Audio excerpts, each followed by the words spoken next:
안녕하세요. 오늘은 저희들 계속 그 요한복음 개요로 넘어가 보도록 하겠습니다. 제가 하나 이제 설명을 먼저 하고 넘어가자면 저희들이 계속 이 저자가 누구인지 또 언제 적혀졌는지라는 그런 걸 앞몇 부분을 계속 이제 이야기를 하고 있는데요. 마태, 마가, 누가, 요한 이렇게 붙어 있는데 그게 왜 그렇게 중요하냐? 또는 그 적혀진 시기가 왜 그렇게 중요해서 앞부분에 이렇게 시간을 많이 내냐라고 궁금해 하실 수도 있는데요. 제가 사도행전을 마치고 시간을 따로 한번 내서 그 신약 성경 그리고 그것이 오늘날에 또 이 안 믿는 사람들과의 어떤 논쟁에서 어떻게 이 저자와 이 적혀진 시기가 문제가 되는지 한번 그렇게 살펴보는 그런 시간을 따로 한번 만들려고 합니다. 그래서 한 다다음 주 정도 되겠네요. 사도행전 마치고 제가 한번 그렇게 정리를 하는 시간을 가지도록 해보겠습니다. 오늘 그 요한복음에서 요한복음의 저자는 역시 복음서 내에 누구라고 적혀 있지는 않고 아주 힌트만 잔뜩 들어있는 성경이 이 요한복음입니다. 여러분 보시면은 21장 20절하고 24절을 이렇게 묶어 보시면 이 복음서는 예수께서 사랑하시던 제자 또는 사랑하셨던 제자가 적은 복음서가 바로 이 요한복음입니다. 그런데 이 저자는 자기 이름을 한 번도 적지를 않습니다. 대신 계속 예수께서 사랑하시던 제자 이런 표현이 13장 23절부터 해서 한 5번 정도 등장을 합니다. 사람들에게 궁금증을 유발하죠. 그리고 이 저자는 그 1장 14절을 보시면 분명한 것은 이 저자가 예수님을 직접 눈으로 본 사람이라는 것입니다. 그리고 예수께서 사랑하셨던 제자라는 그 말이 등장하는 부분들이 예수님께서 12사도들과 함께 이야기 하시던 부분에서 등장합니다. 그래서 어떤 추측이 가능하냐 하면은 이 제자는 12사도 중에 한 명이라는 추측이 가능해집니다. 그리고 또 예수께서 사랑하시던 제자라는 말이 베드로와 함께 등장하는 수가 참 많습니다. 21장에서도 보면 또 최후의 만찬에서도 보면은 그 말이 베드로와 함께 등장하는 걸로 봐서 예수님의 가장 최측근 제자들이었던 베드로, 야고보, 요한 중에 한 명이 아닐까라는 추측이 가능해지죠. 그리고 보면은 근데 야고보는 사도행전 12장인가에 보시면 일찍 순교합니다. 그래서 측근 제자 중에 남은 사람은 베드로와 요한밖에 남는 사람이 없죠. 그러면 당연히 이 베드로가 아닌 것은 분명하니까요. 그러다 보니까 요한이 적었다라는 추측이 또 가능하고요. 또 한 번 보시면은 최후의 만찬하고 21장에 사도들의 이름이 쭉 등장합니다. 그러고 난 다음에 자기 이름은 밝히지 않았으니까 그 이름 나온 사람들은 저자가 아니에요. 그죠? 그러고 나면 이제 남은 사람들이 누가 남냐 하니까 마태, 열심당원 시몬, 알페오의 아들 야고보, 바돌로메, 다데오, 요한 요 사람들이 남거든요. 근데 마태는 이미 마태복음을 적었기 때문에 저자가 아닐 거라고 예측할 수 있고요. 나머지 사람 시몬 또 알페오의 아들 야고보, 바돌로메, 다데오 이런 사람들은 신약 성경 안에서 아주 흔적이 미미한 사람들이에요. 그러다 보니까 그런 사람들이 적을 가능성이 낮다라는 걸 생각하면 요한이 적었을 가능성이 아주 높게 되는 거죠. 그리고 2, 3세기의 교부들 아레네우스나 클레멘소, 알렉산드리아 같은 그런 사람들의 기록을 보면 이 복음서를 사도 요한이 적었다고 그렇게 이제 적고 있기에 요한이 저자라는 추측이 아주 신빙성이 있게 됩니다. 요한복음은 이 4복음서 중에서 가장 늦게 적힌 그러한 복음서라고 알려져 있습니다. 이 시기를 본다면 빠르게는 65년, 늦게는 135년 그 사이에 적혀졌을 것이라고 추측을 하는데요. 그 65년은 어디서 나오냐 하니까 그 요한복음 21장 19절에 베드로의 순교에 대한 그 모습이 잠깐 언급이 됩니다. 그래서 이게 베드로가 순교한 이후에 적혔을 가능성이 높다라고 추측할 수 있고요. 그리고 사도 베드로의 순교는 AD 65년, 66년경에 이루어진 것으로 추측을 하기 때문에 이 요한복음이 적힌 가장 빠른 시기는 65년이 됩니다. 그리고 135년에 나온 이 요한복음의 사본이 존재를 합니다. 그래서 이 두 연도를 가지고 65년에서 135년이라는 약 한 70년 정도 시간을 저희가 예측할 수 있는데요. 요한복음을 보시면 좀 약간 색다른 부분이 뭐가 있냐니까 사두개파라는 이름이 등장을 하지 않습니다. 그러다 보면 이 사두개파는 성전이 함몰되었던 AD 70년 이후에는 거의 흔적 없이 사라지는 것이 이 사두개파입니다. 그래서 예측은 아마 이 요한복음이 70년 이후에 적혔을 것으로 예상을 하고요. 거기에 또 6장 1절이나 21장 1절에 보면 디베랴 바다라는 말이 등장을 하는데요. 이것은 실제로는 갈릴리 바다의 다른 이름입니다. 이 디베랴 바다라는 말이 등장하기 시작한 것이 AD 한 18년, 19년 그때부터 이제 등장을 해서 그 사람들 사이에 정착을 한 것이 한 80년에서 80년 이후로 보거든요. 그래서 이제 저희들이 추측하는 것은 아마도 이 말이 등장하는 것으로 보아서 이 요한복음은 80년 중반 이후에 적혔다라고 예측을 하죠. 그렇게 해서 이 모든 것을 종합해 본다면 대략 80년대 중반에서 90년대 초반에 유력한 그런 시간이 되겠습니다. 네, 그리고 이제 요한복음의 대상 및 저술 목적을 살펴보면은 이 대상은 그렇게 분명하게 기술되어 있는 부분이 없지만은 어떤 특정 그룹을 대상으로 적힌 것 같지는 않고요. 아마 일반적으로 이 헬라 문화권 안에 있는 모든 신자들을 대상으로 적었다고 보는 것이 맞습니다. 그리고 저술 목적은 20장 31절에 분명하게 기록이 되어 있습니다. 그래서 성경 공부하실 때 20장 31절을 찾으셔서 한번 같이 읽어보시는 것도 좋을 것 같습니다.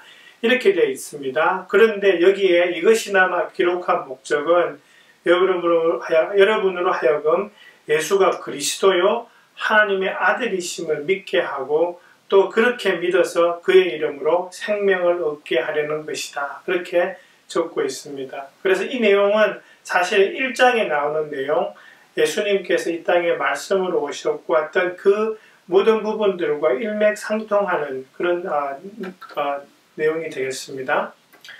그리고 요한복음은 상당히 많은 특징이 있는 그러한 성경책입니다. 그 중에 가장 눈에 띄는 것이 근래 우지미 목녀님이 성경 공부하실 때 하셨던 예수님께서 말씀하시는 나는 누구누구이다 라고 하는 그 영어로 하면은 seven I am statement라는 것이죠. I am 이렇게 시작하시는 구절이 7번이 나오는데요. 그것은 나는 생명의 빵이다 라고 하시는 그 6장 35절 말씀, 또 나는 생명의 빛이다 8장 12절에 나오는 말씀, 그리고 나는 양이 드나드는 문이다 10장 7절에 나오고요. 나는 선한 목자이다 10장 11절, 그 다음에 나는 부활이요 생명이다 라고 하시고 그게 11장 25절에 나오고요. 나는 길이요 진리요 생명이다 라고 하시는 14장 6절의 말씀, 그리고 나는 참 포도나무다 라고 하시는 15장 1절의 말씀이 이 요한복음에 나오는 I am statement 중에 그 7가지가 되겠습니다. 또 하나의 특징은 사도 요한은 세베대의 아들인데요. 야고보의 동생이죠. 일찍 순교했던. 근데 이 예수님께서 이 두 형제들을 천둥의 아들 보아너게라는 이름을 지어주셨습니다. 무슨 소리냐니까 그만큼 이 두 형제가 성격이 급했다라는 거죠. 그런데 보시면은 그런 요한이요. 요한복음 요한 1, 2, 3서 그리고 요한 계시록을 쓰면서 꾸준히 흐르는 주제가 사랑입니다. 그래서 우리는 사도 요한을 사랑의 사도라고 그러죠. 그거 이제 아시겠습니까?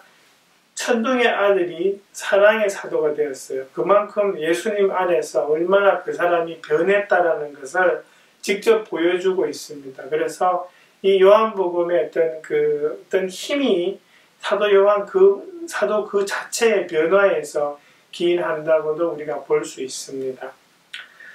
또 하나 우리가 좀 생각해 볼 것은요. 여러분 그 다른 복음서를 읽어보시면 우리가 공관복음이라 그러죠. 마태, 마가, 누가 똑같은 관점에서 적혔다고 해서 공관복음이라고 하는데 그 공관복음 안에는 6월절이 딱 한 번씩만 언급이 됩니다. 그런데 요한복음에는 3번이 언급이 됩니다. 22장 23절, 6장 4절, 13장 1절. 6월절이 1년에 한 번씩 오잖아요. 3번 나왔다는 말은 예수님의 그 사역이 적어도 3년 이상은 되었다라는 것을 우리가 추정할 수 있게 되는 대목이죠. 그래서 보통 우리가 그러잖아요. 예수님께서 3년의 공생애를 하셨다. 그러는데 그 근거가 될 수 있는 그 대목들이 요한복음에 나오는 3번의 6월절이 되겠습니다. 그리고 요한복음에 보시면 좀 다른 복음서에는 없는 좀 새로운 사건들이 많이 기록이 됩니다. 그런 기록들이 뭐냐 하니까 가나의 혼인잔치에서 물을 포도주로 바꾸신 사건, 그리고 나다나엘하고 이렇게 대화하시던 장면, 그리고 니고데모와 대화하시는 장면, 우물가의 여인, 그 사마리아 여인과 대화하시는 장면, 그리고 나면서부터 봉사하던 사람을 고치는 장면, 그 다음에 나사로를 살려주던 사건, 그리고 다른 복음서에서는 최후의 만찬을 짧게 언급하지만 요한복음에서는 최후의 만찬 시에 예수님께서 발을 씻어주시던 장면부터 아주 긴 설교를 하시는 그런 장면들이 요한복음에 기록이 되어 있습니다. 그래서 보시면은 다른 복음서들은 예수님의 어떤 그 행적과 사건들을 짧게 이렇게 기록을 하지만 요한복음에서는 그 장면의 상황을 비교적 자세하게 설명하면서 예수님의 설교를 이렇게 기록하고 있는 그런 특징들이 있습니다. 13장부터 16장에 나오는 그것이 최후의 만찬시에 있었던 그 모든 상황과 그 설교들을 4장에 걸쳐서 그렇게 설명하고 있는 것들이 큰 특징이 되겠고요. 그러한 것들을 이렇게 보면 시기적으로도 다른 복음서가 이미 적힌 상황하에서 이 요한복음이 적혔다는 것을 생각하면 이렇게 되는 거죠. 요한이 이미 다른 복음서가 나온 것을 알아요. 그리고 그 안에 적혀있지 않은 내용들, 그것들을 보충하면서 그 다른 보완의 목적으로 이 복음서를 썼다고 하는 그런 추측들이 있는데 그것이 상당히 설득력이 있다는 말씀이죠. 또 하나는 여러분 그 19장 26절, 27절에 보시면 십자가에 매달리신 예수님께서 자기의 육신의 어머니 마리아를 사도 요한한테 부탁합니다. 그때도 사랑하신 제자라고 나오죠. 요한이라고 나오지 않지만 초대교회 전통에 따르면 그 사도 요한이 마리아를 모시고 에베소로 갔다고 하는 그런 기록이 있습니다. 그래서 그 19장 26절, 27절의 말씀과 이렇게 일맥상통하게 연결이 되는 그런 특징이 있습니다. 그리고 보시면은 요한복음 내용 중에 보시면은 그 성령님에 대한 내용들이 참 많이 나옵니다. 보시면은 처음에 우리가 나오는 대목들이 16장 7절, 15절부터 이제 예수님께서 보혜사 성령님에 대해서 이야기를 하시는데요. 그런 부분에 따라서 우리들이 생각해 볼 수 있는 것은 정말 이 성령님에 대한 부분들이 요한복음에서 상당히 큰 신학적인 주제로 우리에게 다가온다는 그런 말이 되겠습니다. 그래서 이제 요한복음의 신학적 주제를 크게 한 3가지만 이제 말씀드리면요. 제일 중요한 것은 말씀이신 하나님, 하나님의 어린 양, 하나님의 아들이신 예수님에 대한 그 부분이 되겠습니다. 1장 1절부터 보시면 태초부터 말씀으로 계셨던 그 하나님, 그리고 우리의 죄를 지기 위해서 육신의 몸으로 이 땅에 오신 그 하나님, 그리고 하나님의 하나뿐인 아들로서의 성자 하나님에 대해서 이 요한복음이 이야기를 하고 있고요.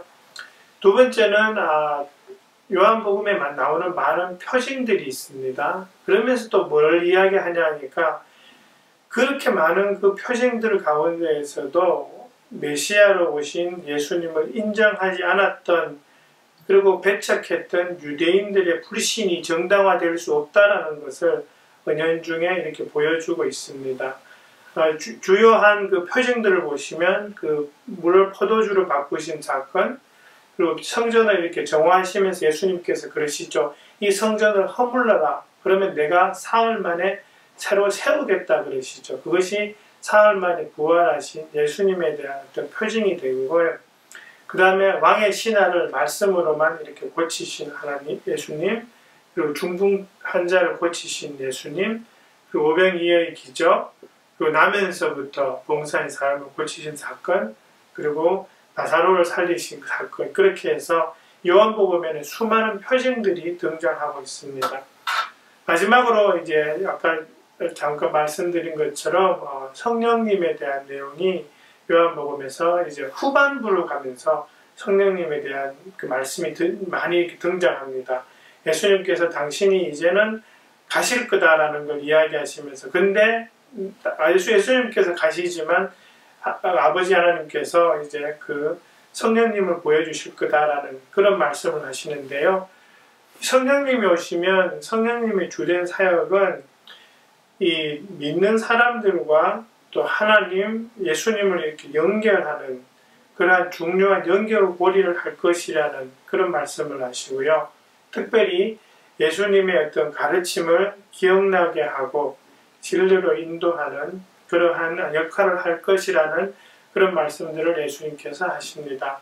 그것이 이제 요한복음의 어떤 신학적 주제가 되겠습니다.